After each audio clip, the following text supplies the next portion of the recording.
Sa may planong suportahan po si Willie Rebillame sa pagtakbo niyang senador, eto panoorin niyo po ang video na ito na posibleng walang magawa siya sa Senado. Galing mismo sa bunganga niya to. Ito ang video. Bakit tatakbo ako sa Senado? Hindi naman ako magaling mag-English.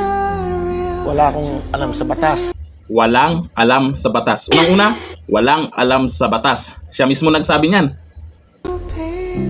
Baka ho, laitin lang ako doon. Ng ating mga mahal na senador na magagaling. Hindi man laitin, siguro baka wala naman ako maiaambag na batas. Di ba? Baka dumating yung time na sayang din yung boto nyo sa akin. Na wala akong nagagawa. Wala rin akong maiaambag na knowledge about the law. Ano? Sa mga gustong iboto o gustong suportahan itong si Willie Rebillame, anong dahilan? Siya mismo nagsabi, hindi siya magaling mag-English, wala siyang alam na batas, at baka wala siyang maiambag na batas, at baka pagtatawanan siya. Siya mismo nagsabi niyan, at real talk po yan. Talaga namang, wala pa siyang plataforma na naibibigay ngayon. Ang dami nang nagtatanong sa kanya. Eto. Meron na ba kayong mga panukalang naisip? Wala pa kasi hindi pa ako nananalo. Lahat ng kandidato, pag pumasok sa politiko, dapat alam na kung anong gagawin kung manalo siya. Hindi yung pag-isipan mo muna kung mananalo ka. Ano ba? Dapat may dahilan. Kami, bilang botante, may dahilan bakit ka iboto, Kuya Will. Kasi yung sinasabing may naitulong ka naman, hindi kami kontra doon. Ang pagtulong, hindi kailangan maging senador. Nagagawa mo yan, gagawin mo yan, at kaya mong gawin yan. Kaya ka magiging senador para saan? Para ano? Hindi mo pwedeng idahilan na ipagpatuloy yung tulong, tumulong. Nagagawa mo na at kaya mong gawin yan kahit hindi ka maging senador.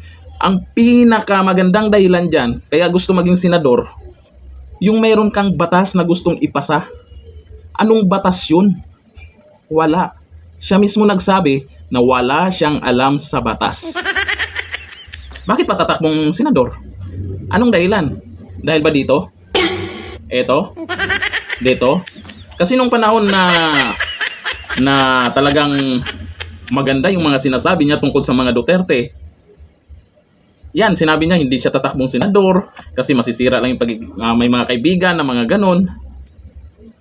Ngayon, may issue tungkol sa mga Duterte, pinagtutulungan yung mga Duterte, tahimik naman siya. Tapos malaman-laman mo, andun siya. Sana Nangyari na. Ang sa amin lang, kasi ito, idol ko po talaga to si Willie Rebillame. Baka sabihin nyo, basher ako dyan. Idol ko po yan, at sa totoo lang, gusto din po ni Tatay Digong yan noon. Ewan ko lang ngayon.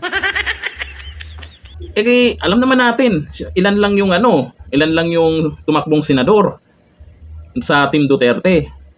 Pwede nating isingit ito kung kailangan or kung may magagawa o talagang mapagkatiwalaan. Paano yan kung ganyan? Marami nang nagtatanong sa kanya, ano yung plataforma, nung huling may nag-interview sa kanya, tinanong, binalik niya yung tanong. Yun kasi ang hinahanap po, Kuya Will, ng taong bayan, kung ano yung magagawa mo. Dapat may plano na.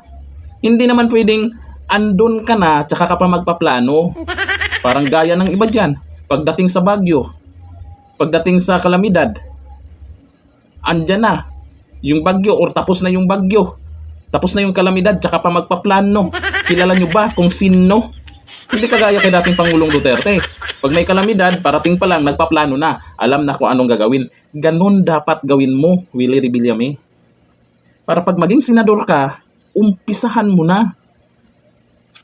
Ewan ko lang ba kung iboboto nyo siya. Hanggang dito lang. Thank you. Bye-bye.